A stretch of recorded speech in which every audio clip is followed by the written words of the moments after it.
Of course we need age verification on VPNs. The Technology Secretary, Peter Kyle, has basically declared victory. Verifying your age keeps a child safe. He claims that the Online Safety Act has solved up to 90% of the problem of children accessing harmful content online. It seems as though 5 million age checks are happening daily as the public are complying with the Online Safety Act. And major adult sites have seen a 47% drop in their traffic. But does all of this mean that the Online Safety Act was effective? While on paper it looks like it's mission accomplished for Peter Kyle, but in actuality all of this is complete bollocks. While certain people in government are celebrating a bit too early when it comes to the Online Safety Act, in actuality what's happening is that VPN downloads have exploded by 1,400%, and Tor browser usage in the UK has skyrocketed. The dark web has seen a massive influx of new users, and perhaps most embarrassingly for a government that has spent millions on age verification systems, teenagers are finding it easier to bypass the £1 million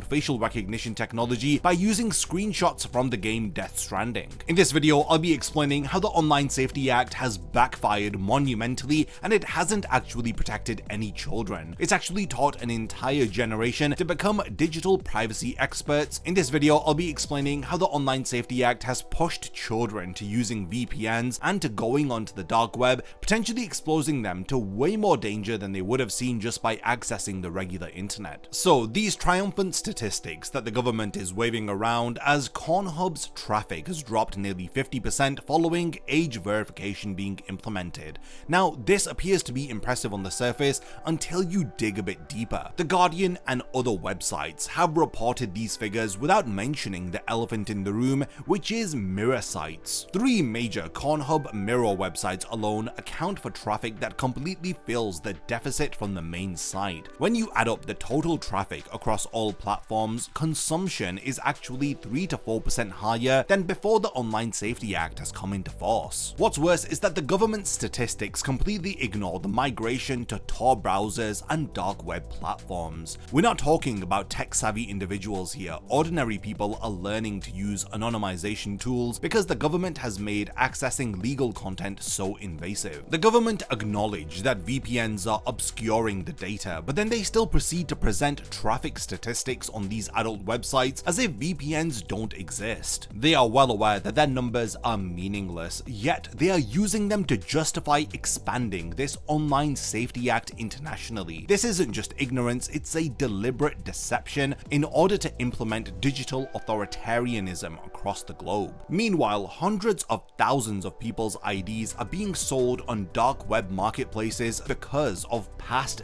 data breaches from these very age verification companies who are in charge of implementing the Online Safety Act. When you cut to the chase, this act hasn't made anyone safer. It's created new vulnerabilities while teaching people to circumvent government systems entirely. Instead of recognizing the mass VPN adoption as evidence that their approach has failed, officials are doubling down with even more authoritarian proposals. Rachel D'Souza, the Children's Commissioner for England, published a bombshell report this month titled "Intimacy is Kind of Broken Now." D'Souza is arguing that children should be completely banned from using VPNs, calling them absolutely a loophole that needs to be closed. Do you want to bring age verification in on a VPN? Of course we need age verification on VPNs. It's absolutely a loophole that needs closing. Her report had found that 70% of children surveyed had seen porn online, and these are stats that are up from 64% in 2023. Yet instead of questioning whether if age verification works, she concluded that the real problem is VPNs. What's mental about her logic is that she acknowledges that VPNs became the most downloaded apps immediately after age verification launched, but she frames this as evidence that we need more restrictions rather than proof that the original policy of the Online Safety Act is fundamentally flawed. D'Souza's recommendation would require age verification to access basic VPN tools. Think about the implications. You need to submit government ID in order to protect your privacy privacy from the government, this is Orwellian doublethink that is being turned into policy. This is the classic authoritarian playbook. When people reject your surveillance, you don't question the surveillance, you criminalize the rejection of it. None of this has happened by accident. The development of the Online Safety Act appears to have come from the influence of one man across multiple institutions. William Penn had spent 15 years in civil service, including being the private secretary to Tony Blair from 2001 to 2004, where he managed the communications white paper which had created Ofcom. After he left government, Penn found Talk About Local, which received Google funding, before joining Carnegie UK as a trustee in 2018. At Carnegie UK, he co-developed with Professor Lon Woods the duty of care framework that would become the foundation of the Online Safety Act. Carnegie UK's website explicitly states that William was awarded an OBE for his highly influential work with Professor Lorna Woods that underpinned the UK government's approach to regulating online services. They're openly celebrating regulatory capture here. Penn helped create the regulatory architecture while in government, and then he leveraged this insider knowledge to influence the very systems that he designed while maintaining his relationships with former colleagues. His startup then received funding from companies that would later be regulated under frameworks that he helped to design. Here's the genius of what they had done. Carnegie UK distanced themselves from the Online Safety Act just 3 months before it was voted on in Parliament. Technically, there's no direct conflict of interest because they dropped out before the final vote. The Woods/Penn model became the statutory duty of care framework that forms the Online Safety Act's core. While everyone was distracted by debates about protecting children, government agencies quietly expanded surveillance abilities using the Online Safety Act's frameworks. The scope of this expansion is actually staggering, and it proves that this was never just about child safety. Yeah, we're not censoring anyone. The HMRC now operates a formal open source operating model with 3 tiers for social media surveillance. Tier 1 involves overt internet research, including social media where no login is required. Tier 2 covers overt research of social media which requires a login. And Tier 3 includes covert surveillance activity requiring direct surveillance authorization. Let this sink in. Your tax authority is now systematically monitoring your social media posts. HMRC's official statement confirms that they observe, monitor, record, and retain internet data which is available to anyone on social networking sites. They are building comprehensive profiles of UK citizens' online activity under the guise of tax compliance. It's not just the HMRC, the Cabinet Office has also dramatically expanded social media monitoring, and a privacy notice from July of 2024 reveals that the government's communication service monitors and analyzes public social media and search data using third-party tools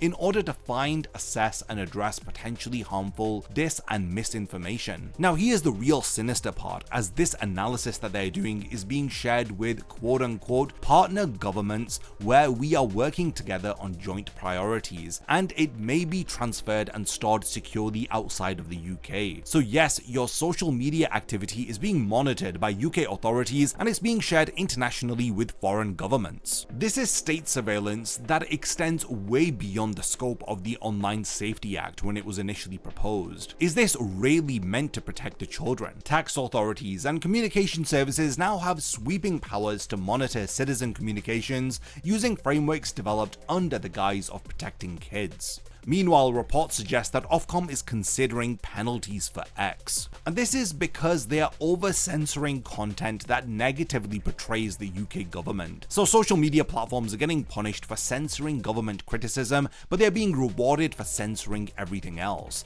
The priorities couldn't be clearer. This was never about saving the kids. It was about controlling information flow and expanding the capabilities of the government's surveillance. The Online Safety Act has become the Trojan horse for for comprehensive digital monitoring of the British public. What the UK is doing is a part of a coordinated international expansion of similar laws across allied nations. The fact that all of this is happening at the same time is more than just coincidence. On the 20th of February 2024, the UK signed a comprehensive online safety and security MOU with Australia, establishing a strategic framework for coordinated online safety and security policy initiatives. This covers 17 specific policy areas. 6 days later, Canada introduced Bill C-63, which is the Online Harms Act. This is then followed by Australia passing its Social Media Minimum Age Act in November of 2024. All of this is being done through the Global Online Safety Regulators Network. This was established in 2022 by Australia's eSafety Commissioner and Ofcom UK. This network includes 9 regulators across 5 continents with shared commitment to regulatory coherence and to avoid each country coming out with inconsistent pieces of regulation. Despite the government claims of success, parliamentary criticism of the Online Safety Act continues mounting from multiple directions. The Commons Science, Innovation and Technology Committee concluded in July of 2025 that the Online Safety Act just isn't up to scratch, as they cite failures to address algorithmic amplification of misinformation,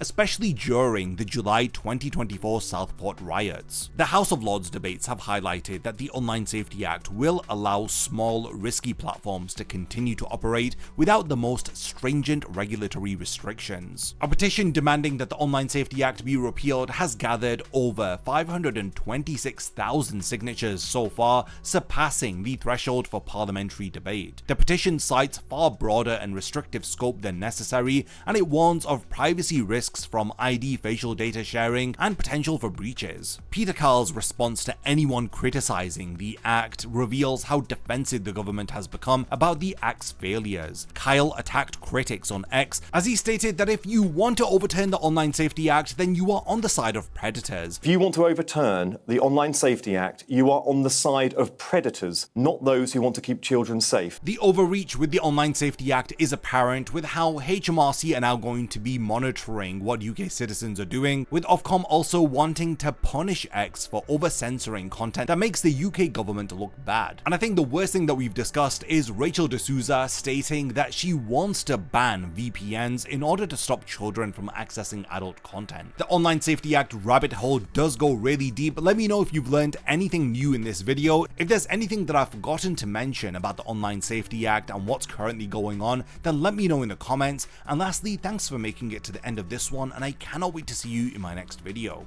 A massive thank you goes out to all of my amazing Patreon supporters for helping to make this video possible. If you also want to support the channel and see your name in the end of my videos, then check out my Patreon, which has loads of perks like early video access and so much more. Thank you for sticking around till the end of the video, and whatever you contribute will mean a lot to me.